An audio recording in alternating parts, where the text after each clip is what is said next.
Joining us now, Wisconsin Senator Ron Johnson. Sir, President had very kind words for you there. Well, listen, I'm a big supporter of the president. I was in the Oval Office on Monday. This was as he was literally wordsmithing his announcement on the Israeli-Iran ceasefire. So I understand what a difficult job he has, the very tough decisions he has to make. So I'm highly sympathetic with that.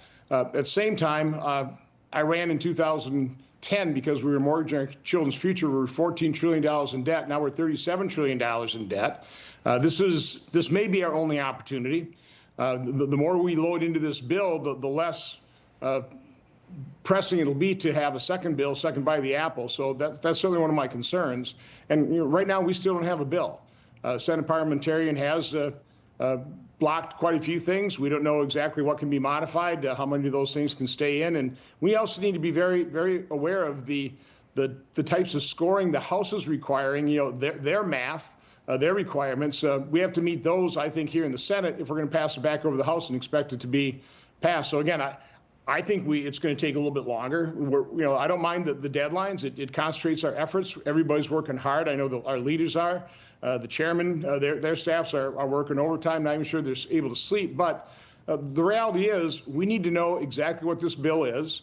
We're $37 trillion in debt. There are a lot of smaller provisions in here that add to the deficit. We haven't, from my standpoint, fully discussed that. Now, I will say I was disappointed at lunch. I had four senators join me in a letter requesting a conference meeting as soon as it was practicable.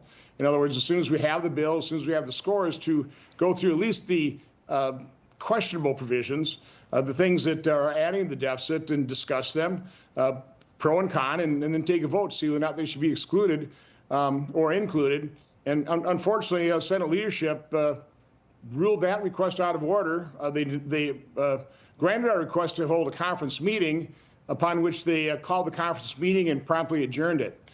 So, I mean, that type of treatment is certainly not the type of strategy to win my favor, to convince me when I'm already somewhat skeptical. But again, I'm hoping people will operate in good faith. I certainly am. I'm very genuine. I think President Trump absolutely understands that. He knows I know my numbers. He knows I know the extent of the problem. He knows I wrote my 30-page report showing the depth of our problem and how difficult it is going to be to dig ourselves out.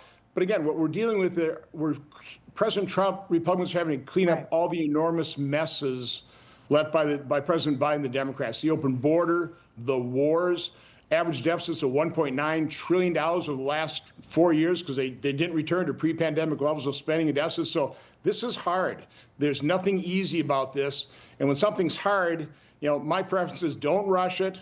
Work hard, but let's please don't do a Nancy Pelosi here. Don't take her approach under Obamacare. We've got to pass this before we know what's in it. Let's make sure we know exactly what's in it. Let's make sure we can make this as good a bill as possible. Again, President Trump wanted the Senate to make the bill better. I'd like to make it much better. Right now, the Senate parliamentarian has probably made it unpassable in the House. We take that seriously. Senator, we have about 30 seconds left in this segment. I just want to ask you, what do you say to those people out there that say, I don't want my Medicaid to be cut. I'm afraid they're going to cut too much and I'm going to suffer for it. What do you have to say to those people that are concerned? We're trying to protect their Medicaid because it's being threatened by the Obamacare addition, which is enticing, quite honestly, encouraging providers to provide for single working age able-bodied childless adults before they take care of that disabled child, and the spending on that, the hundreds of billions of dollars, is crowding out the funding for those vulnerable. So we're trying to protect. He loves the Constitution. He fights for what's right. He hates the bad guys. He's a freedom warrior. He's your freedom warrior. Watch Carl Higbie every weekday on Newsmax.